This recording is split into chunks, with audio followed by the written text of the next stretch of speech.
August 11, 1908 ఉదయం 6 గంటలు ముజాపూర్లో జైల్లో ఉరికంబం సిద్ధమైంది.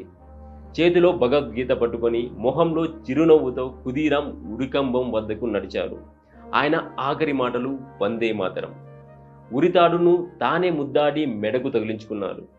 భారతదేశం కోసం ప్రాణాలర్పించిన అతి పిన్న వయస్కుడిగా చరిత్రలో నిలిచిపోయారు. అతను చనిపోలేదు స్నేహితులారా, అమరుడయ్యాడు.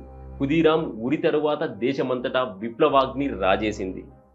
యువత ఆలోచించింది, ఖుదీరాం చేయగలిగితే మనమెందుకు చేయలేమని. భగత్ సింగ్ లాంటి విప్లవకారులపై కూడా ఈ బాలవీరుడి ప్రభావం బాగా పడింది. ఈరోజు ఖుదీరాం మనల్ని ఒక ప్రశ్న అడుగుతున్నాడు. మీరు దేశానికి ఏమిస్తారు?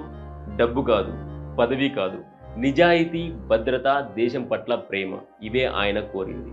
స్నేహితులారా, ఖుదీరాం మనకు నేర్పిన పాఠం ఒక్కటే: వయస్సు కాదు, ధైర్యం ముఖ్యం. మాటలు కాదు, చర్యలు ముఖ్యం. ఈ వీడియో ముగించే ముందు ఒక్క మాట. ఈరోజు ఖుదీరాం మనల్ని ఒక ప్రశ్న అడుగుతున్నాడు. మీరు దేశానికి ఏమిస్తారు?